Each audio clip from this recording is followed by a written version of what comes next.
Yang kami hormati segenap takmir Masjid Al-Ikram, sedaya panitia kajian pengajian Sabtu ba'da subuh, serta para hadirin, para rawuh, bapak-bapak, ibu-ibu, mbak-mbak dan mbah-mbah sekalian. Mesti kula sapa mbah niku, nek mboten disapa ngen merem. Yang berbahagia, dijaga, dirahmati, semoga selalu diistiqomahkan oleh Allah. Marilah kita bersyukur dapat mulia ini dalam rangka silaturahim, thalabul ilmi, salat berjamaah. Semoga segala keutamaan majelis ini diberikan oleh Allah kepada kita. Man kharaja fi talabil ilmi kana lahu fi sabilillahi hatta yarji. Barang siapa yang telah keluar dari rumahnya dalam rangka menuntut ilmu, Allah akan mempahalai amalannya tersebut seperti pahalanya orang yang berjihad perang di jalan Allah. Hatta yarji, sampai mereka kembali pulang. Karena itu duduk panjenengan ini bukan duduk sembarangan. Niki lenggahe wong jihad. Makanya nggih benten kali lenggahe wong nontok bal-balan. Nek nontok bal-balan niku betah 90 menit dilu. Tapi ngaji 45 menit mulai unsrek. Tapi niku wong gedhek mboten tiyang mriki. Tapi lek kula ngaji ndung gedhek iki kula sanjangi mboten tiyang gedhek, paling wong wage. Salawat salam tersampaikan atas panutan kita Nabiullah Rasulullah Muhammad sallallahu alaihi wasallam biqaulina Allahumma sholli ala Muhammad. Semoga seperti yang disabdakan Rasulullah, wa may yuridillahu bihi khairan yufaqihu fiddin. Siapa yang dirancang oleh Allah masa depannya baik, gejalanya, ciri khasnya yufaqihu fiddin. Mereka ini terus menerus bersemangat menuntut ilmu-ilmu agama. Di situ ada huruf ya, penanda fi'il mudhari, itu tandanya bukan untuk yang sudah pinter, tapi yang terus berusaha faham. Keranten menika panjenengan sing penting krungu ngaji, tung krungu tung berangkat. Paham nomor 17. Mangke ngaji melek napa merem nomor 28. Justru lek enten wong ngaji merem paham niku bathi kali. Bathi merem, bathi paham. Sing rada apes melek gak paham. Takoni kancane, "Mang ngajine apa rek?"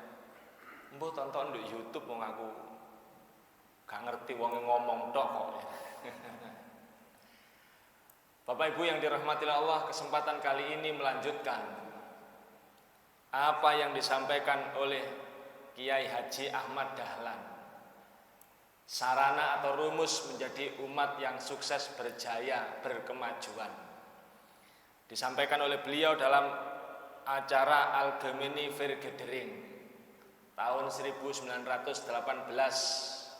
Beliau mengutip satu ayat surat Al-Baqarah ayat 124. Sebagaimana panjenengan sampun apal sedanten. Ciri khas jamaah ngaji apal niku napa? Nek ngaji mboten beto Quran. Nek pengajian jamaah ingatannya kuat, ngaji mboten beto buku. Nek ngaji konsentrasi niku tekluk. Alhamdulillah. Dawuhipun Allah, a'udzubillahi minasyaitonir rajim. Wa idzibtala Ibrahim rabbuhu bikalimatin fa atammahunna qala inni ja'iluka linnasi imaman. Dan ingatlah ketika Nabi Ibrahim alaihi salam diuji oleh Allah dengan berbagai kalimat, fa atammahunna, sukses dijalani kalimat-kalimat ujian tersebut.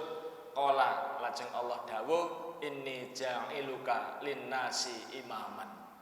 Aku jadikan Ibrahim sebagai imamnya manusia, prototipe, contoh, suri teladan yang terdepan, yang paling berkemajuan, yang paling sukses berjaya.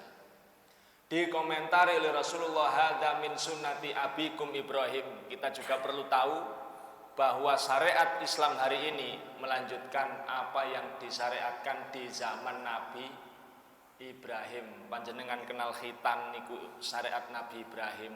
Panjenengan kenal kurban nggih syariat Nabi Ibrahim. Panjenengan semerap umroh haji nggih syariat Nabi Ibrahim. Maka tidak keliru kalau kita mengikuti syariat Nabi Ibrahim untuk rumusan menjadi muslim sukses berjaya berkemajuan sesuai rumus langit. Ngeten niki lek mboten kanca plek nggih. Mboten kula kandhani. Sebab baca teori menurut profesor dari Amerika, olah opo mbah jebus Amerika. Wong kiai ini dhewe wis ngomong kok. Kiai Ahmad Dahlan gak dibahas, Kiai Amerika dibahas. Bu, asik melek. Maka kemudian penafsiran dari apa yang beliau sampaikan dikutip oleh Ibnu Katsir. Ibnu Katsir mengambil penafsiran dari Ibnu Abbas. Ibnu Abbas adalah sahabat yang langsung mendapat doa dari Rasulullah supaya menjadi ahli tafsir, berarti beliau punya otoritas penafsiran Al-Quran. Dan Ibnu Abbas mengatakan kalimat ujian yang diterima oleh Nabi Ibrahim dalam kehidupannya ada 30. 10 yang pertama ada dalam Al-Quran surat At-Taubah ayat 112. A'udzu billahi minasyaitonir rajim. At-taibunal 'abidunal hamidunas saihun ar-raqiunas sajidun wal amiruna bil ma'rufi wan nahuna 'anil munkar wal hafizuna li hududillah wa basyiril mu'minin. Sedoso sudah kita bahas.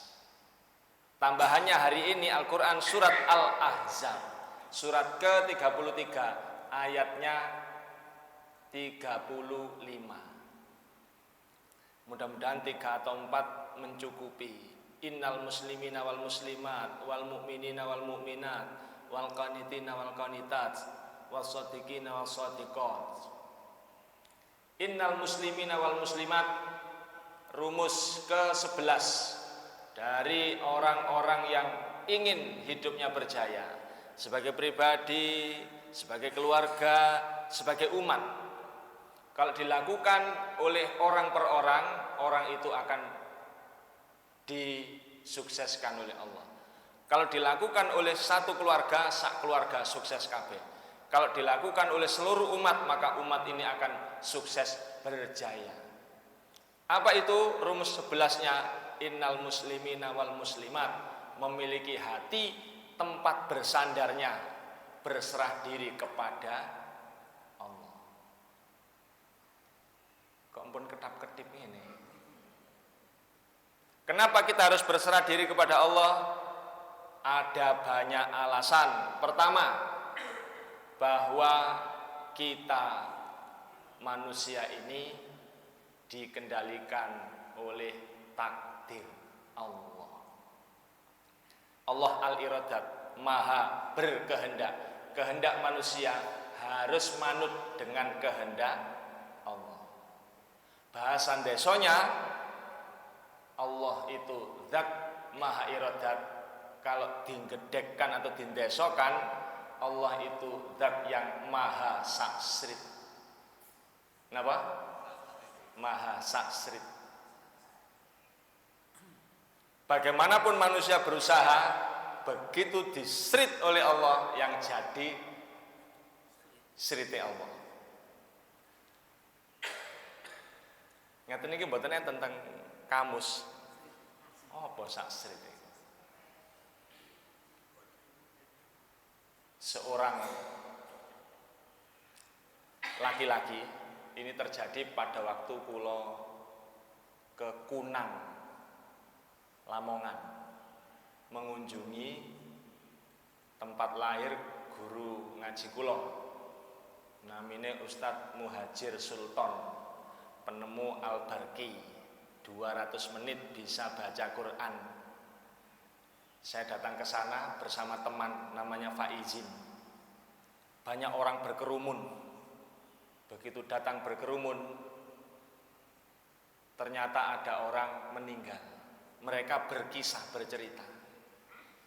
Sambil ngomong, "Lah iya, wong wis ero jange nguripi desel, kok sarungan."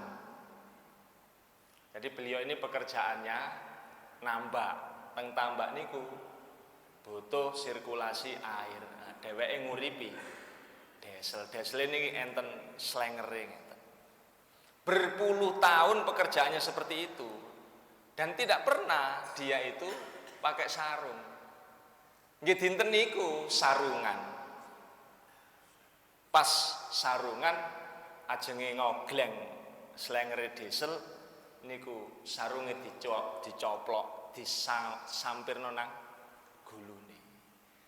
Begitu diumetno sarunge nglembreh ke saut mesin. Beliau tercekik. Nggih mati, nggih sida sampai saniki nggih. Nggih mun nate SMS mboten nate telepon.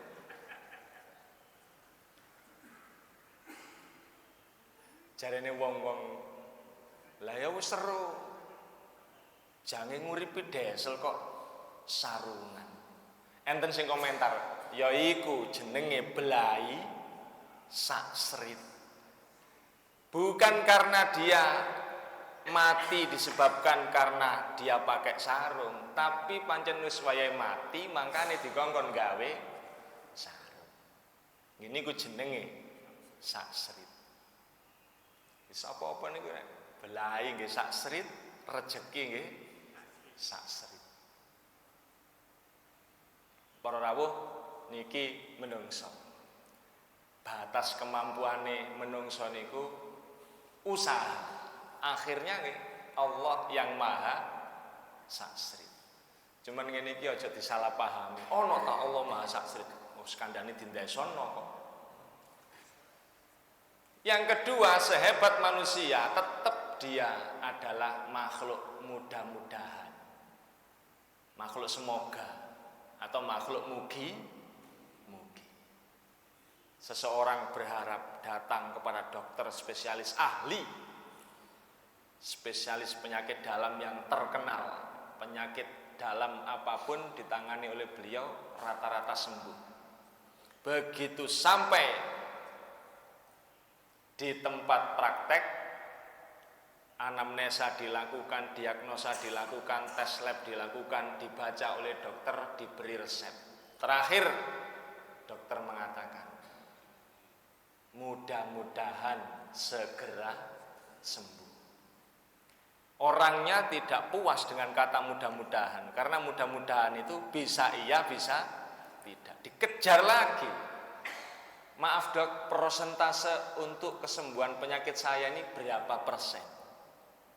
Ya sekitar 80%. Tapi 20% itu juga bisa sangat menentukan. Walaupun 80% ya tetap bisa gagal oleh yang 20%. Jadi persenan ini sing bener piro? Berarti yang benar berapa sih dok? Hasilnya persentase. Dia kejar terus, ya enggak bisa. Tetap dokter makhluk mudah-mudahan, nggih makhluk semoga. Wong dokter dhewe ya gak jelas sampai kapan umure. Bu, makanya panjenengan wong berhadapan dengan makhluk semoga, berhadapan dengan makhluk mudah-mudahan, kok berharapnya 100%. 100% itu kepada Allah. Alasan ketiga, kenapa manusia ini harus berserah diri, pasrah. Muslim itu pasrah. Disebabkan memang karena hidup ini tempatnya hal yang tidak ideal. Panggonane mboten ideal. Enten sing awake sehat, dompete greges. Enten sing awake sehat, dompete sehat, bojo gak duwe. Aduh. duda 4 tahun. Awak sehat, dompet sehat, bojo duwe, anak durung duwe. Awak sehat, dompet sehat, bojo duwe, anak duwe, oma kontrak. Selalu ada yang tidak sempurna dalam hidup ini. Makanya kalau panjenengan sedaya innal muslimina wal muslimat, supaya tegas dan jelas bahwa setiap manusia ada perjuangannya sendiri-sendiri. Termasuk juga ada cobaan dan musibahnya sendiri-sendiri. Innallaha la yujarribu ahadukum bil bala. Telah pasti Allah itu membagi pada setiap manusia yang hidup balaknya, musibahnya, ujiannya masing-masing. Mangga niki pun kula amati dari kanan ke kiri, depan belakang nggih wajah-wajah banyak masalah. Coba ngaku sampean. Wis ketok teko kene nggih ya. Dan Allah yang maha mengatur segalanya niki. Nek diamat-amati pancen menyengaja. Sering saya contohkan, ada orang yang bakatnya jualan. 17 tahun jualan di pasar, mboten mampu beli bedak. Setan nih lho Pak. Cita-citanya adalah yo opo carane isok tuku bedak. Kapan isok duwe bedak? Mungkin nek duwe bedak aku dodolan luwih tenang. Di sisi yang lain, di tempat yang sama ada orang yang kerjanya bukan jualan. Suaminya pegawai Pemda, istrinya pegawai puskesmas, PNS. Kok oleh warisan pinggir pasar. Ukurannya 14 muncul 30. Bendino nggih gruneng wong iki. Wes gak jelas wong pasar iki. Wis terus ngarepe ame wong ngono ya dikeki sampah. Jadi hari-harinya adalah mindai sampai wong pasar. Apa gak iso sih Gusti Allah iku? Wong sing pancen jelas skill keahliannya adalah jualan, dikeki warisan omah sing pinggir pasar, kan seneng wonge. Halo? Tapi kok digawe ngono? Nggih supaya wong ini ku ana perjuangane dhewe. Sing bapakne ibune nyiapi dana, belum anak ini lulus SMA, dana pendidikan sudah ditabung atau diasuransikan, asuransi pendidikan. Begitu anaknya lulus, ijazah belum dibagi, anaknya wis ngomong, kula mboten kepengin kuliah. Lah terus kate lapo le? Kula ajeng ngingu lele. Napa? Ngingu lele. Sumpek mboten tiyang sepone niku. Sumpek mergo napa? Dia menyiapkan dana anake supaya kuliah.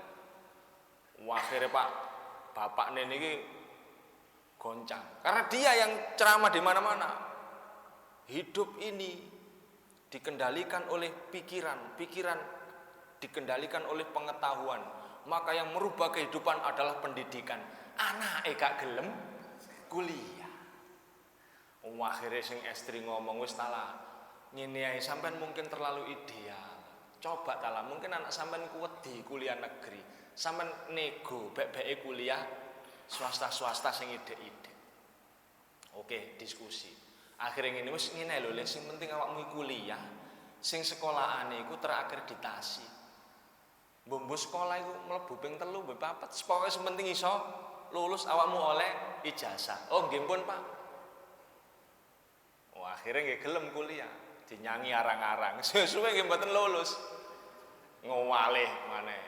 Wonten sing kae daftar dilakoni, biaya sudah masuk, ngalih maneh. Akhirnya putus asa wis dana wis entek le. Ya apa ya wis. Awakmu kudu ngerti keadaane bapak. Ya wis gak usah kuliah gak apa-apa. Ngoten akhirnya. Nah di sisi lain lho, ana wong sing bapakne penggaweane niku dodol emprit di Sumbo. Nanti semerap sampai pemandangan emprit di Sumbo. Ini gak wong Indonesia angel ngeten iki. Indonesia bagian Jawa Timur sing iso ngene iki. Emprit disumbo. Paling kaya podang. Lah wong bingung kok podang gedene sakmono. Ibune niku tukang sulap. Nyulap gedang klothok dadi rujak. Dan niku tukang sulap niku. Bapakne tukang nyumbo manuk emprit, ibune tukang sulap. Oleh grenik masyaallah. Kelas 2 SMA wis ngomong, ya napa kula sampean kuliahaken nggih, Bu. Kula tak mungkin kalih usaha. Ibune kukur-kukur ae oper arek. Gak di sekolahno iku sakno, di sekolahno iku biayae koyo ngene mangan sak bendina ae ruwete gak karuan. Apa yang terjadi Bapak Ibu? Ya itulah kehidupan. Sering berkali-kali sing makne tukang sulap niku wau ajeng UTS nggih dikabari. Ini kurang 3 hari. Kalau belum bayar, belum registrasi, nanti sistem akan mengunci secara otomatis. Nama tidak keluar, dosen tidak bisa upload nilai. Percuma ikut UTS, UAS, nanti nilai juga nggak bakalan keluar. Akhirnya ngelepek, dolek utangan. Kok iso ngono mbok diwalik? Napa? Sing anake seneng kuliah dikai bapak iku mang. Sing gak seneng kuliah ya didadekno anake wong nyulap niku wae. Napa mboten saged Gusti Allah? Engko saged pentosen ya gampang pol. Tapi lek ngoten niku terus perjuangannya di mana? Mangkane panjenengan nek ana wong kok sampai detik ini banyak yang harus diperjuangkan, berbanggalah. Berarti sampean panjen settingane kengken sendepel teng Gusti. Justru tiyang niku nek urip langsung ideal iku matian. Duh, gini serius nih. Kalau ada tukang sensus, sakjane tukang sensusnya lah malaikat. Membaca gejalanya sampai sempurna. Cuman oke lah sekarang tukang sensusnya manusia. Kalau tukang sensus ini datang, kemudian beliau membawa beberapa kuesioner, beberapa pertanyaan. Kemudian sampean menjawabnya dengan terisi semua. Nah, itu hati-hati. Misalnya ditanya, namanya sinten Pak? Abdul Muin. Enggak ada istri? Oh, enggak ada. Pinten? Setunggal. Kali nggih, totok sotil kula. Rencana tok, tapi realisasi mboten mungkin. Yuga pun enggak ada, sampun pinten 3 centang malih. Putu enten pinten sekawan centang malih. Griya, lah niki griya kula. Sebelah niku griyane yuga kula sing nomor setunggal. Sebelah malih niku yuga kula sing nomor kali. Niki mangke nek yuga kula nikah dipanggeni yuga kula sing nomor 3. Oh nggih centang. Enggak ada napa malih Pak? Ruko enggak ada. Oh enggak ada. Pinten kali? Kula sewaaken setunggale 18 juta. Wah, jenengan lah umroh bolak-balik. Nggih alhamdulillah centang. Gogolan enggak ada. Pinten 3. Setunggal diwarisi wong tuwa, sing kali niki kula tumbas kiambak ditentang. Mobil enten niki. Panther 2002. Yuga kula enggak ada Avanza, sing nika enggak ada Xenia. Centang malih. Kalau semuanya sudah dicentang ada. Hati-hati. Matian. Nggih niki mboten ngancam niki. Saestu. Apa kata Rasulullah? Tidaklah mungkin seseorang itu mati kecuali telah disempurnakan rizkinya. Lah indikatornya rizki sempurna yang bisa kita lihat apa? Ya centang-centang yang semuanya ada itu. Berarti semari tugas sampean. Sebagaimana orang-orang hebat di zaman Rasulullah, begitu turun ayat, idza jaa nasrullahi wal fath wa ra'aitan nasa yadkhuluna fi dinillahi afwaja. Umat Islam yang dulu menolak, orang Taif menolak, orang di mana-mana orang menolak, Quraisy menolak, tapi hari itu semua orang datang berduyun-duyun masuk Islam. Sampai orang yang membunuh paman Rasulullah bernama Hamzah yang membunuh Wahsy itu sampai datang diantar istrinya. Orang-orang yang menerima itu dengan ilmu endek-endekan, mereka bergembira. Wah, alhamdulillah Islam sudah menang. Tapi sahabat-sahabat yang levelnya kasyaf, level ilmunya lebih tinggi, kayak panjenengan ngeten iki, membaca sesuatu dengan hikmah. Dan itu tidak semua orang. Kata Al-Qur'an, yu'til hikmata may yasha wa may yu'tal hikmata faqad utiya khairan katsira. Hanya beberapa orang dari sekian itu yang diberi hikmah. Dan orang-orang yang diberi hikmah waktu itu justru menangis. Dan mereka yang menangis jumlahnya beberapa, mereka berdekatan lalu bertanya, apa yang kamu pikirkan? Bukankah ketika agama ini sudah diterima banyak orang dan semua orang sudah masuk Islam, itu artinya tugas kerasulan sudah selesai. Berarti kita akan segera berpisah dengan Rasul. Menangis. Mereka mengerti, oh kalau sudah sempurna, Islam sudah diterima banyak orang, sudah dikunci bahwa Islam telah disempurnakan, berarti tugas kerasulan sudah selesai. Kita akan berpisah dengan Rasulullah. Begitulah hidup. Nek sampean wis tugasnya do mari kabeh, mantu uwis, nyiapno anak oma uwis, sedaya uwis. Nah, siap-siap dilungkas berangkat. Tapi nek sampean pengen ngerti triknya supaya gak diberangkat no cepet-cepet, segera telepon takmir masjid. Dari sekian itu sampean bolongi situ. Mbok gogolane, mbok mobile. Sampean telepon panitia ben gak cepet berangkat, tolong mbok jupuken mobilku situ. Damel napa? Ya sekono gawe-gawean masjid, mengko lek malaikat kate teko nang aku tak kandhane aku gurung duwe mobil ya apa. Berarti rezekiku durung sempurna. Utawa gogolane utawa rukone. Lek mboten ngoten, waduh temenan Pak, wis gak ngatasi mesti rumus langit mboten ngatasi. Gak iso ngempet kejaba sampean telepon takmir masjid, cak sepurane cak, iki sertifikat sampean gawa temenan iki. Gawe yo dana kemakmuran masjid apa sekolahan, rukuhku sing loro iku. Mboten setunggal mau gak engko nek situ engko malaikat tetep ero. Aku wis duwe ruku, wis pokoke iki tak gawe alasan ya apa carane nek aku ditakoni pun gak ada ruku, dereng ngono lho. Bu, setuju Bu? Wah, ya apa sampe. Biasa sing muni setuju banter gak melok duwe ruku. Sing asli duwe ruku, waduh biyen gawene setengah mati saiki katene nuruti pengajian Ustaz Khairi mbok bapak-bapak. Wis tapi wis sampeyan titeni ae sing modele ngono-ngono iku. Gampang kok nitenine. Pokoke nek ana pengumuman sampeyan sik krungu berarti urip. Innalillahi wa inna ilaihi raji'un. Kula niku pun mengamati, kula nate manggon teng Banyuwangi, nate manggon teng Jogja nggih pun nate. Lho wong-wong yang kursus nang ndi nek pengumuman ngono kok iso padha. Nadae niki lho. Kok iso padha.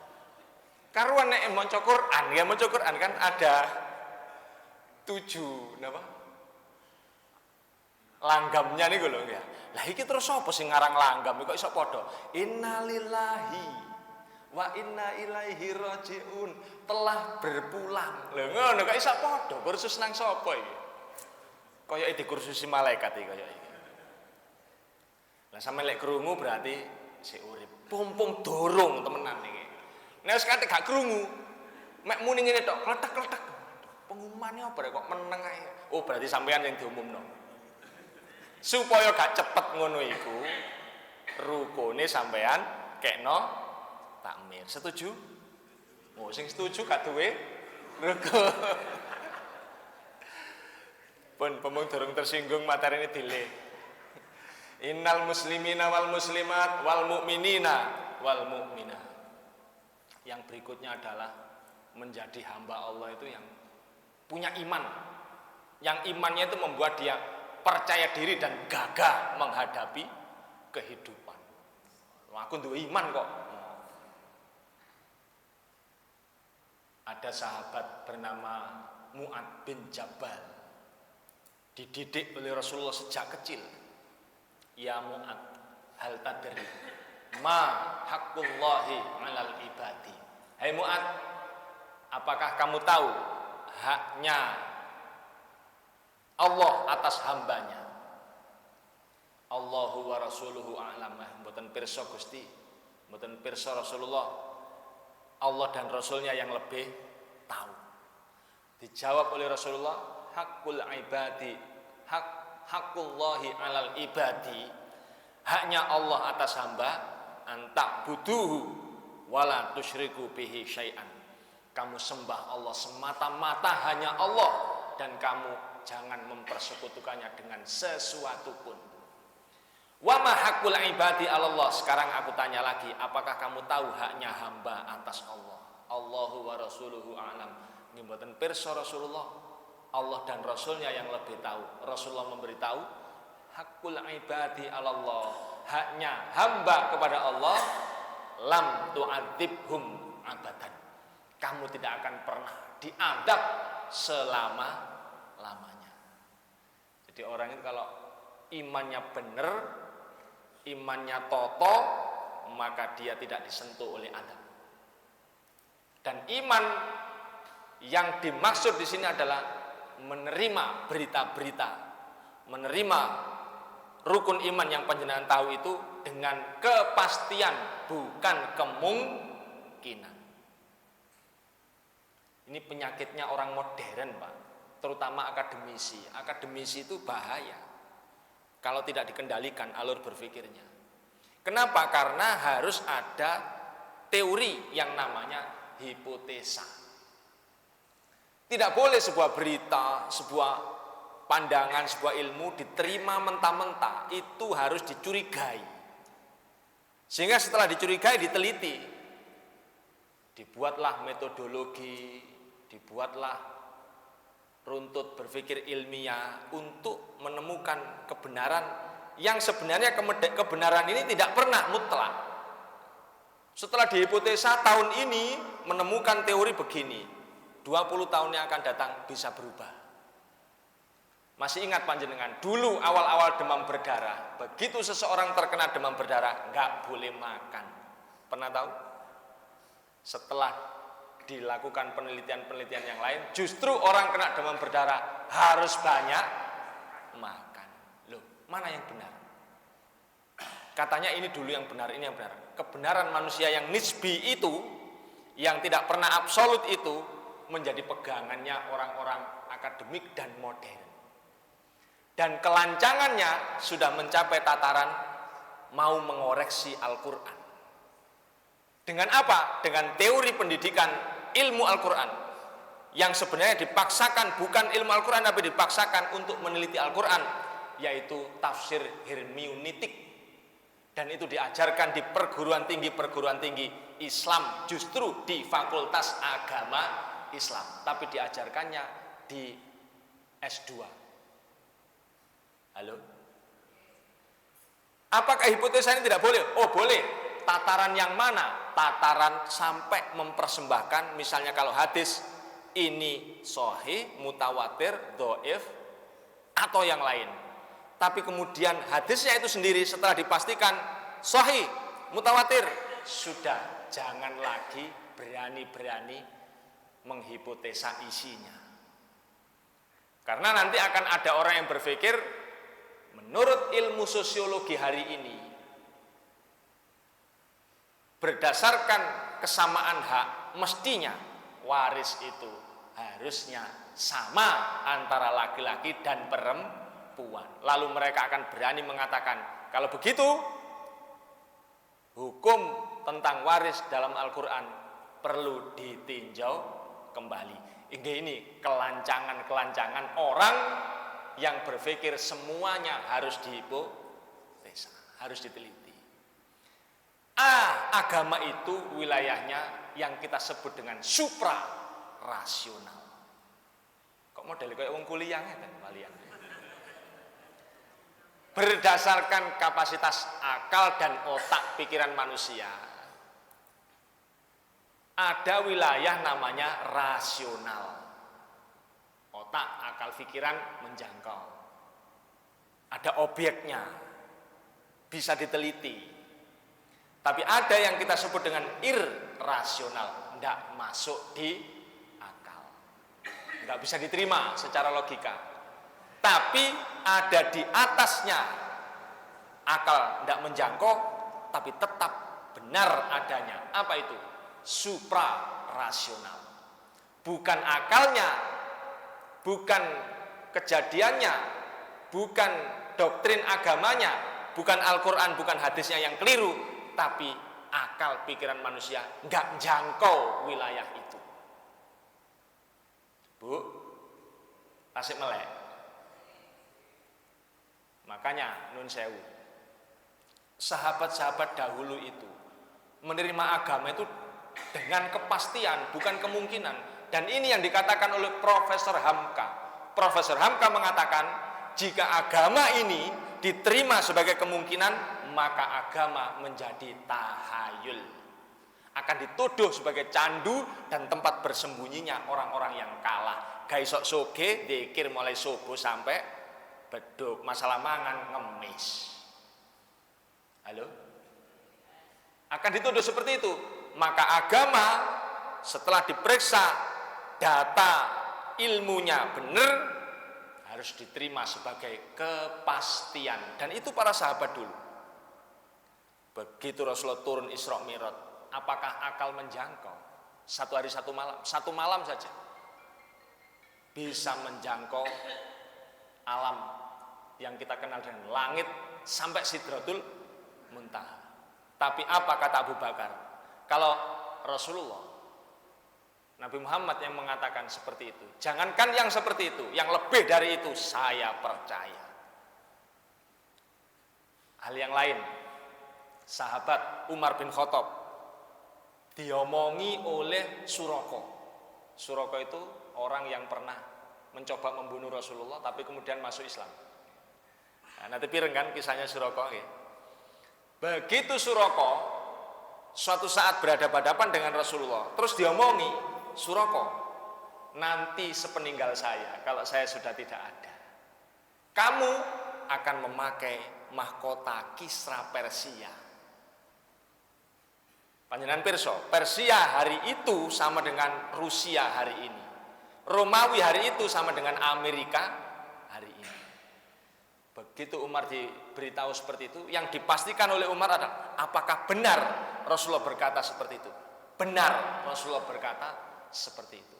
Berarti kalau Persia saya serang sebagai balasan surat Rasulullah yang pernah dirobek oleh Raja Persia, Persia pasti kalah.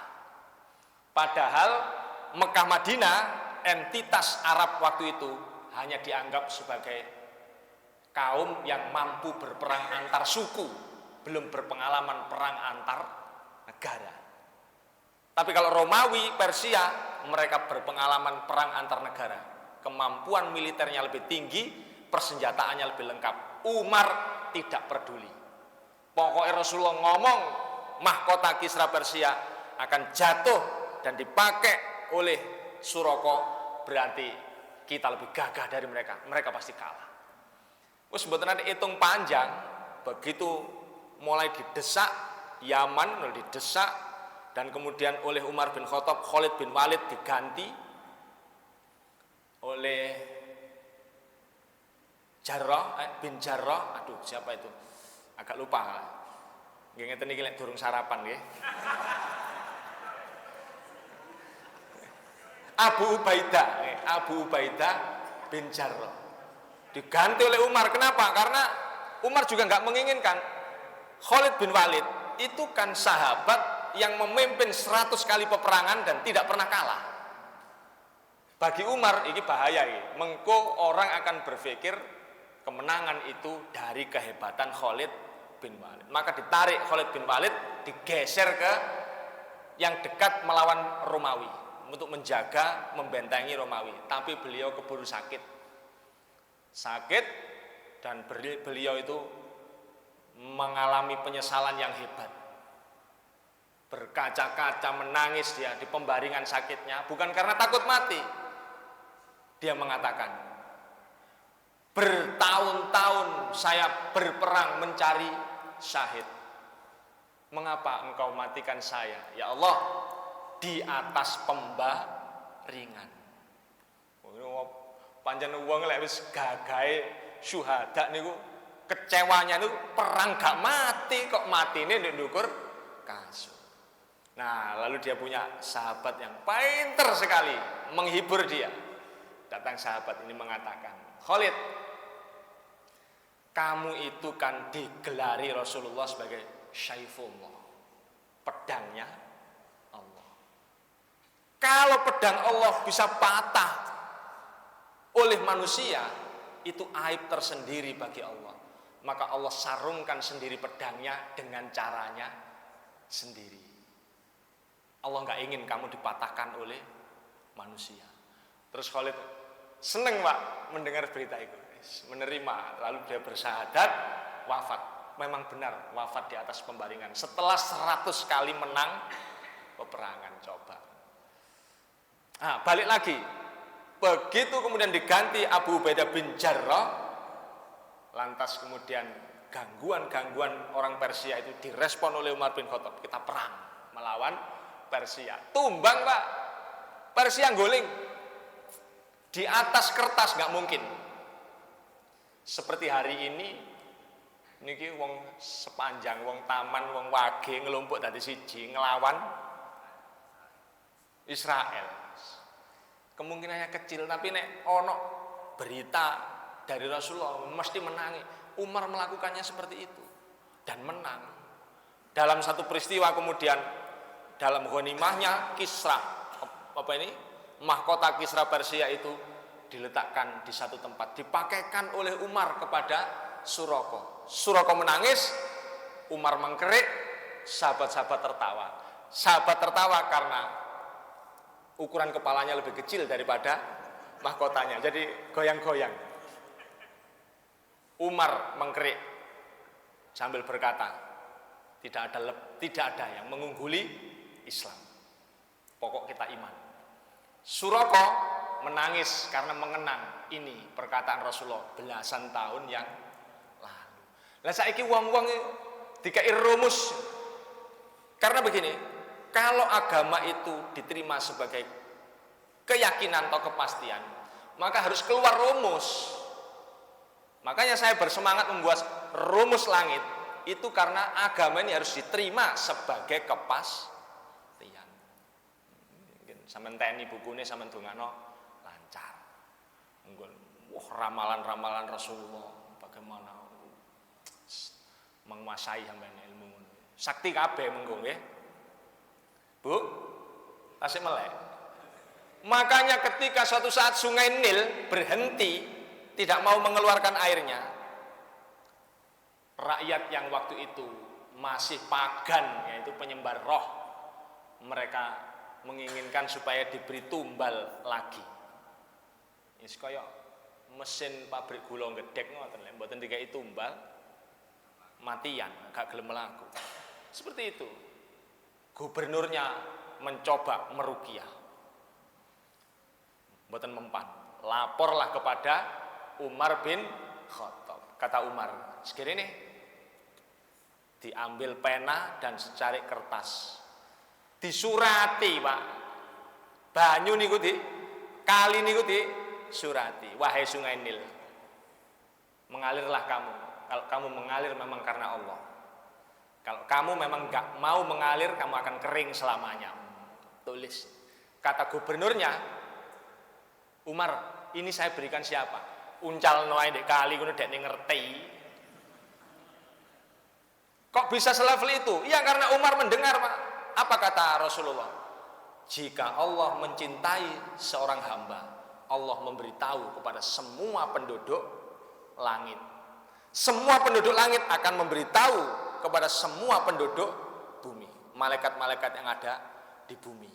Malaikat yang akan di bumi memberitahu kepada semua benda, hayati maupun jamadi, yang berongga maupun yang padat, yang kering maupun yang basah, bahwa Allah mencintai orang ini.